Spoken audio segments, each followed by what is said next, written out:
আসসালামু আলাইকুম। আমি রাবি আছি আপনাদের সাথে।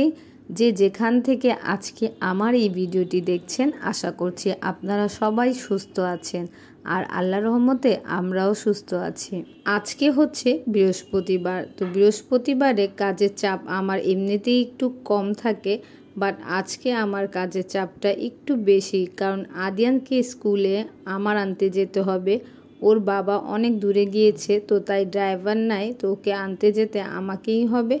ভাবলাম যে সবার আগে রান্নাটা বসিয়ে দেই, কারণ রান্নাটা বসালেই হচ্ছে একটা বড় ঝামেলা শেষ হয়ে যায়। তো আমি হচ্ছে এই জন্য তাড়াতাড়ি করে রান্নাটা বসিয়ে দিলাম, আর ভাবলাম আপনাদের সাথেও একটু গল্প করে নেই, কারণ আপনাদের সাথে গল্প ছাড়া তো আমার ভালোই লাগে না। আপনারা হয়তো আমাকে একটু কম পছন্দ করছেন, বাট আপনাদের সাথে গল্প করতে কিন্তু আমার অনেক ভালো লাগে। আর এই গল্প চলবে আরও অনেক দিন, যতদিন না আপনারা আমাকে পছন্দ করবেন ততদিনই এই গল্প চলতেই থাকবে। তো আমি আজকে হচ্ছে তেমন কিছু রানবো না, কারণ বৃহস্পতিবার এমনিতেও আমি একটু কমই রান্না করি, কারণ পরের দিন হচ্ছে আপনাদের ভাইয়ার কোনো টিফিন নেওয়া থাকে না, সেজন্য। তো আজকে আমি বসাবো চিংড়ি মাছ দিয়ে ধুন্দুল আর করলা ভাজি। আর এছাড়াও দেখা যায় যে সপ্তাহে টুকটাক কিছু খাবার ফ্রিজে রয়েই যায়, তো আমি হচ্ছে ওগুলাও বৃহস্পতিবারে বের করি, যে যাতে আমার একটু কম রান্না করতে হয়। আবার শুক্রবার আর শনিবার যেহেতু আপনাদের ভাইয়া বাসায় থাকে, তো ওই দিন চেষ্টা করি একটু স্পেশাল আবার কিছু রান্না করতে, তাই বৃহস্পতিবারে তেমন একটা কিছু রান্না করি না। তো আমি একদম সহজ উপায়ের জন্য আজকে ধুন্দুল বের করে নিয়েছিলাম, যে ধুন্দুল দিয়ে চিংড়ি মাছ হতে বেশি সময় লাগে না, আর খুবই মজার একটা খাবার। আর করলা ভাজি তো আমার আর আমার হাজব্যান্ডের অনেক পছন্দ, তো ছোট আলু দিয়ে রান্না করছিলাম করলা ভাজিটা, তো সেটাও বসিয়ে দিয়েছি। দুই চুলায় দুইটা হয়ে যাবে খুব তাড়াতাড়ি। আপনারা যদি এতক্ষণ পর্যন্ত ভিডিওটি দেখে থাকেন আর ভিডিওর কোনো অংশ যদি আপনাদের একটুও ভালো লেগে যায়, তাহলে অবশ্যই সাবস্ক্রাইব করে দিবেন আর একটি লাইক দিয়ে আমার পাশেই থাকবেন। আর আপনারা যদি এই ধরনের ভিডিও আরও দেখতে চান, তাহলে আমার এই অল অপশন বাটনটি ক্লিক করে দিয়ে সব সময় আমার পাশেই থাকবেন, তাহলে সব ভিডিও নোটিফিকেশান আপনাদের মাঝে চলে যাবে। আর এই কাজটি যারা করে ফেলেছেন অলরেডি, তাদেরকে অনেক অনেক ধন্যবাদ।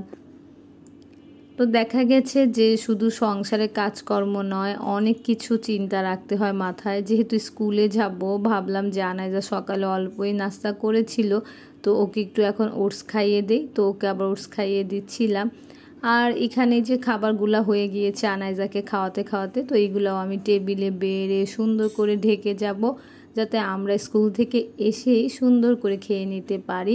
আর এরকম একটু টেবিল গুছানো, পাকঘর গুছানো থাকলেও না মনে অনেক শান্তি লাগে, আর কাজ করতেও খুবই ভালো লাগে। এরপর আমি রেডি হয়ে গিয়েছিলাম, এখন প্রায় 1টা বাজে, তো আমি হচ্ছে 1:15 মধ্যেই বের হয়ে যাব, কারণ স্কুলটা যেহেতু অনেক দূরে, তো আমার হাতে 1.5 ঘন্টা হাতে নিয়ে যেতে হয়, আবার আসার সময় 1.5 ঘন্টা, মানে প্রায় 3 ঘন্টার মতো লাগে। তো 1টার দিকে বাসা থেকে বের হলে আস্তে আস্তে 3টা বাজে, আর যদি আমি 1:30টায় বের হই তো 3:30 বাজে। তো এরই মধ্যে মনে হলো আনাজার চুলটা আমার বেঁধে রেখে যাওয়া উচিত, কারণ নয়তো ও এসে দেখবো যে চুল টুল ঘেমে গিয়েছে।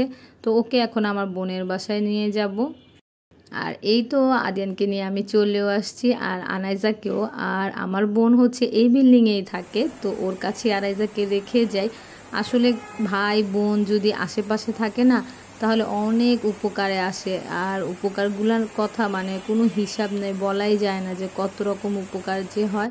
তো আমরা হচ্ছে খেয়ে দিয়ে একটু রেস্ট নিচ্ছিলাম, তার মাঝে আবার অনেক বৃষ্টিও চলে আসছিল। তারপর ভাবলাম আমার যে রেগুলার কাজটা সেটা করে ফেলি। আমি সবসময় রান্না করার শেষে চুলা পরিষ্কার করে ফেলি, কারণ দেখবেন কি যে আপনি যদি সাথে সাথে চুলা পরিষ্কার করেন, তাহলে আপনার সময় লাগবে 5 মিনিট বা হাইস্ট 10 মিনিট। আর আপনি যদি 2-3 দিন পর পর চুলা পরিষ্কার করেন, তাহলে এই টাইমটা না বেড়ে যায়, কারণ ময়লাও হয়ে যায় বেশি, আবার টাইমও বেড়ে যায় বেশি। তো আমি কি করি, তাড়াতাড়ি একটা ন্যাকড়া নিয়ে একটা ঘষা দিয়ে সুন্দর করে চুলাটা মুছে ফেলি। তবে খেয়াল রাখবেন চুলা যখনই মুছেন, চুলা যাতে ঠান্ডা থাকে। তো আজকে যেহেতু আদিয়ানকে আনতে গিয়েছিলাম, তো সাথে সাথে করতে পারিনি, তো ভাবলাম এখন একটুখানি ঘষা দিয়ে নেই। আর এই ব্রাশটা তো অনেক কাজে লাগে, এটা আমি কিনেছিলাম নিউ মার্কেট থেকে। এটা হচ্ছে একটা তারের ব্রাশ টাইপের, তো এটা দিয়ে একটু ঘষা দিয়ে নেই যে কোনাগুলাতে যাতে কালো না জমে, একটা তেল তেল কেমন কালো হয়ে যায় না। আমি চাচ্ছিলামই না যে আমার নতুন চুলা এগুলা হোক, তো এর জন্যই আরও হচ্ছে 1-2 দিনের মধ্যেই আমি সব পরিষ্কার করে ফেলি। একদিন একটু ভালো করে করি আর অন্য দিন হচ্ছে একটু নর্মাল করেই করে ফেলি, বাট করি যাতে ময়লা কম জমে আর তেল তেল ভাবটা কম থাকে।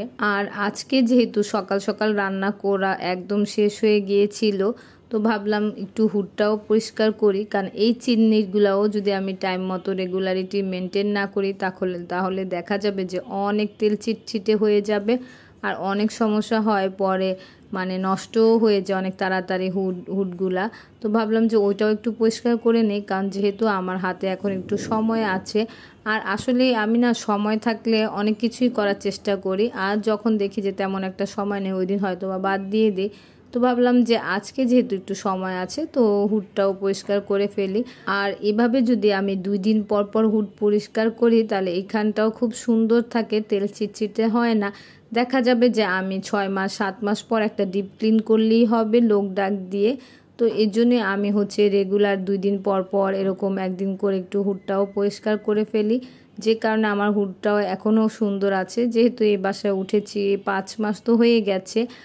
আর আমার আশেপাশে তাকালে দেখতে পারবেন আমি কিন্তু কিছুই গুছাই নেই, কারণ যেহেতু নতুন বাসা করে আমি আপাতত একটু হিমশিম খাচ্ছি। তো আস্তে আস্তে আমি জিনিসপত্র কিনবো আর একটা একটা করে গুছাবো।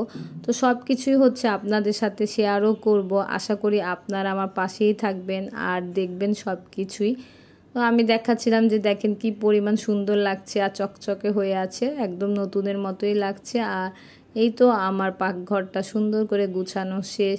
আর এরকম গুছানো থাকলে না কাজ করতেও খুব ভালো লাগে। তো এখন যেমন আমি আদিয়ান আর আনাইজার জন্য নাস্তা বানাবো, সন্ধ্যা হয়ে গেছে।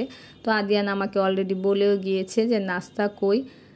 তো ওকে নাস্তা দেওয়ার আগে একটু পড়তে বসেছে আর বলেছে নাস্তা দিলে আর একটু ভালো করে পড়বে। আর এই ক্লিপসটা ছিল রাতের বেলায়, কারণ আমরা হচ্ছে আজকে মুভি নাইট করব। তো আমি প্রায় সময় এটা করে থাকি বৃহস্পতিবার রাতে, কারণ যেহেতু শুক্র শনি দুজনেরই বন্ধ থাকে, আদিয়ান আর ওর বাবার।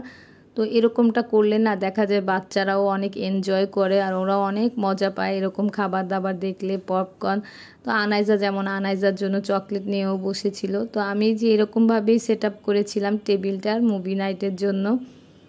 তো এই তো আমরা এখন একটা মুভি দেখছিলাম। আসলে সব কিছুই লাইফে প্রয়োজন আছে, যেমন কাজকর্ম তেমন লাইফটাকে এনজয় করাও। আর আমার তো অনেক ভালো লাগে আমার বাচ্চা কাচ্চা নিয়ে এইভাবে লাইফ এনজয় করতে। আপনারাও যারা এরকমটা করেন না অবশ্যই করে দেখবেন, ভালো লাগে। বাচ্চাদের নিয়ে এরকম সময় কাটালে অবশ্যই ভালো লাগে, ওদেরও ভালো লাগে আর আমাদেরও ভালো লাগে। আমি তো প্রায়ই করি আর একটু চেষ্টা করি তাড়াতাড়ি শেষ করে দেওয়ার, কারণ শুক্রবার শনিবার সকালে আদিয়ানের আবার কোচিং থাকে।